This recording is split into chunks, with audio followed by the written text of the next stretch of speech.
जय श्री राधे कृष्णा। आप सबका हमारे YouTube चैनल जीवन का सही आधार में हार्दिक स्वागत है। आप सबको कार्तिक मास की हार्दिक शुभकामनाएं। हिंदू धर्म की मान्यता अनुसार कार्तिक मास में महत्वपूर्ण त्योहार आते हैं, जैसे कि करवा चौथ, अहोई अष्टमी, धनतेरस, दीपावली, गोवर्धन और भैया दूज। ये पूरा माह जो है श्री हरि विष्णु भगवान जी को अर्पित समर्पित होता है। कार्तिक मास में स्नान करने का एक विशेष महत्व है। आज हम आपके समक्ष धनतेरस की एक पौराणिक कथा लेकर उपस्थित हुए हैं। कथा इस प्रकार से है। एक समय की बात है कि श्री हरि विष्णु भगवान जी वैकुंठ लोक में मृत्यु लोक का भ्रमण करने के बारे में सोच रहे थे। तभी महालक्ष्मी मैया श्री हरि विष्णु भगवान से कहती हैं, स्वामी आप क्या सोच रहे हैं?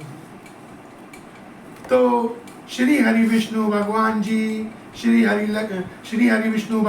लक्ष्मी मैया से कहते हैं, प्रिय मैं मृत्यु लोक का भ्रमण करने की सोच रहा हूँ।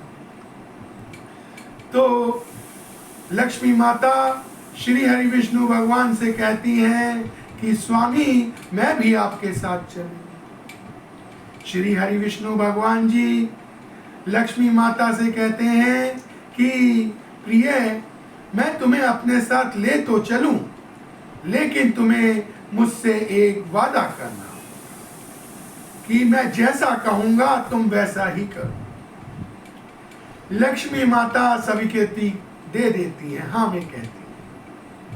अब श्री हरि विष्णु भगवान और लक्ष्मी माता श्री वैकुंठ लोक से मृत्यु लोक अर्थात धरती पर आते हैं।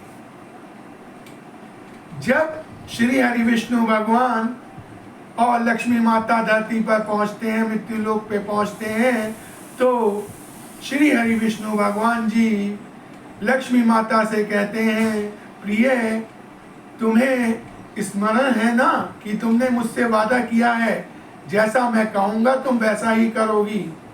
अब तुम यहीं बैठकर मेरे आने की प्रतीक्षा करो। मैं दक्षिण दिशा की ओर जा रहा हूँ और तुम याद रखना दक्षिण दिशा की ओर तुम मत आना। लक्ष्मी माता ने श्री हरि विष्णु भगवान से ये वादा किया था, इसीलिए वो हाँ में स्वीकृति दे देती और वहीं पर बैठ जाती। श्री हरि विष्णु भगवान जी वहां से दक्षिण दिशा की ओर प्रस्थान करते हैं। अभी कुछ क्षण ही बीते थे, लक्ष्मी माता सोचने लगती हैं कि मेरे स्वामी ने मुझे दक्षिण दिशा में आने से क्यों रोका? दक्षिण दिशा में ऐसा क्या है जो मैं वहां नहीं जा सकती? अब वो अपने को नहीं रोक पाती और वो जो हैं दक्षिण दिशा की ओर वो भी प्रस्थान करती।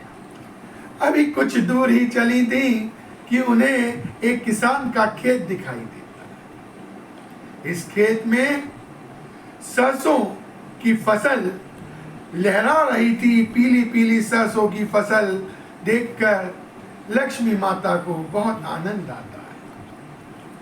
अब लक्ष्मी माता क्या करती हैं, वो पीले पीले सरसों के फूल तोड़ लेती हैं और अपना उससे श्रृंगार करती।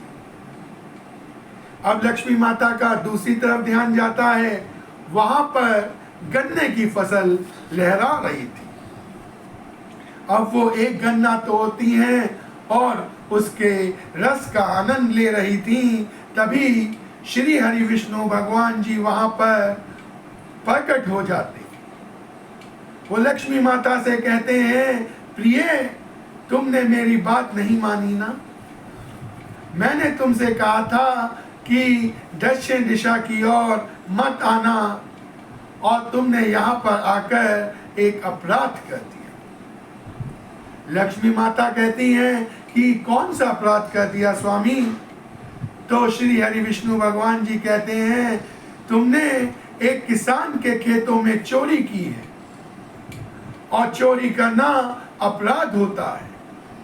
अब तुम्हें इसका प्रायश्चित करना होगा। 12 वर्ष तक तुम्हें किसान के घर में रहकर उसके परिवार की सेवा करनी। अब लक्ष्मी माता को आभास होता है कि श्री हरि विष्णु भगवान बिल्कुल सत्य कह रहे हैं, मैंने चोरी की है। मैंने अनुमति से जो है सरसों के फूल नहीं तोड़े और ना ही गन्ना तोड़ा। अगर मैं जो है अनुमति लेकर तोड़ती तो वो चोरी नहीं होती, लेकिन मैंने बिना पूछे ये चीजें ली हैं, तो ये मेरा अपराध है। और वो श्री हरि विष्णु भगवान जी से कहती हैं कि सही है स्वामी, मैं 12 वर्ष तक किसान के परिवार की सेवा करूं। अब श्री हरि विष्णु भगवान अकेले ही श्री वैकुंठ लोक लौट जाते हैं। अब लक्ष्मी माता एक साधारण स्त्री का वेश धारण करती हैं और किसान के घर पर आकर उनके परिवार की सेवा करने लगती हैं। कुछ समय पश्चात लक्ष्मी माता माटी की अपनी महापावन मूर्त तैयार करती हैं और किसान की पत्नी से कहती हैं कि आप सुबह स्नान करके सर्वप्रथम लक्ष्मी माता का महापावन पूजन किया करें,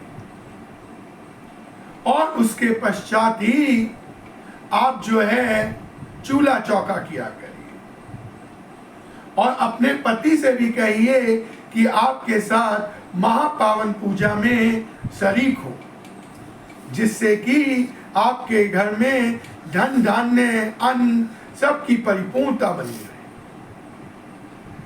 जो किसान की पत्नी थी वो एक धार्मिक महिला थी, और वो ये बात जानती थी कि लक्ष्मी माता, मतलब जो ये स्त्री, वो तो जानती नहीं थी ये बात कि लक्ष्मी माता है, लेकिन उसे ये पता था कि ये स्त्री जो बात कह रही है बिल्कुल सही कह रही है।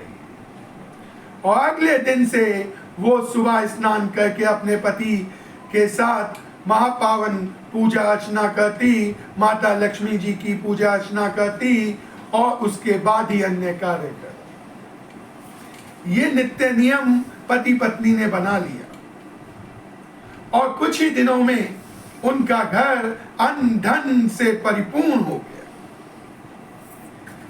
12 वर्ष कैसे हंसी खुशी में व्यतीत हो गए पता ही नहीं चला। अब माता के श्री वैकुंठ लोक लौटने का समय आ चुका था। सभी लोकों के स्वामी श्री हरि विष्णु भगवान जी मृत्यु लोक में आते हैं। लक्ष्मी माता भी तैयार थी चलने के लिए। किसान ये देख लेता है। किसान और उसकी पत्नी भागते हुए आते हैं, और वो समझ जाता है कि जो स्त्री 12 वर्षों से उनके घर में सेवा कर रही थी वो और कोई नहीं, वो स्वयं लक्ष्मी माता है। अब वो लक्ष्मी माता से आग्रह करता है कि आप कृपया हमें छोड़ के मत जाइए। तो श्री हरि विष्णु भगवान जी कहते हैं कि लक्ष्मी को कौन रोक सका है, लक्ष्मी तो चंचल होती है। वो तो 12 वर्ष पूर्व इनसे एक अपराध हुआ था, चोरी का अपराध। तुम्हारे खेतों में इन्होंने चोरी की थी, जिसके प्रायश्चित के लिए इन्हें 12 वर्ष तक तुम्हारे परिवार की सेवा करनी पड़ी। अब तो 12 वर्ष पूर्ण हो चुके हैं। अब हमें श्री वैकुंठ लोक लौटना होगा। अब जब किसान ये सुनता है तो वो कहता है, माँ अगर आप चली गई तो ये जो अन्न धन से हमारा जो घर परिपूर्ण है वो नहीं रहेगा। माँ, आप कृपया हमें छोड़कर मत जाइए। तो लक्ष्मी माता किसान से कहती हैं कि तुम इस बात की चिंता मत करो, जो भी मनुष्य, कल तेरस है, कार्तिक मास की तेरस पर कल जो भी मनुष्य सुबह अपने घर की लिपाई पुताई करके घर को पूरी तरह से साफ करेगा और संध्या के समय में एक पीतल के लोटे में धन भर के मेरी महापावन मूर्त के समक्ष रखकर मेरी पूजा अर्चना श्रद्धा पूर्वक करेगा और रात्रि में अपने आंगन में दीपक जलाएगा। वो एक दिन, तेरस के दिन ऐसा करने पर मैं प्रसन्न होंगी और पूरे वर्ष उस परिवार के घर में अन्न धन की परिपूर्णता कर दूं। किसान जब ये सुनता है तो माता से कहता है, माँ, मैं ऐसा ही करूंगा। अब श्री हरि विष्णु भगवान जी और लक्ष्मी माता श्री वैकुंठ लोक लौट जाते हैं। अगले दिन किसान माता के कहने के अनुसार ही कार्य करता है और नित्य नियम तो उन्होंने बना ही रखा था। सुबह स्नान करके वो लक्ष्मी माता की श्रद्धा पूर्वक पूजन करते ही थे। माता परिवार पर प्रसन्न होती हैं और उनके घर में अन्न धन की परिपूर्णता रहती है। इसीलिए तो कहते हैं कि धनतेरस पर जो भी मनुष्य माता के कहे अनुसार कार्य करता है, सुबह उठकर अपने घर की लिपाई पुताई करता है, घर को साफ करता है और संध्या काल में एक पीतल के लोटे में धन भरकर माता के समीप रखकर उनकी श्रद्धा पूर्वक पूजन करता है और संध्या काल में दीपक जलाता है, उसके घर धन धान्य से परिपूर्ण रहते हैं। और यहाँ पर कथा पूर्ण हो जाती है, धनतेरस की कथा। अगर ये कथा आपको अच्छी लगी हो तो चैनल को सब्सक्राइब कीजिए, वीडियो को लाइक कीजिए और ज़्यादा से ज़्यादा शेयर कीजिए। सब बोलिए जय श्री कृष्णा, जय श्री राधे कृष्णा।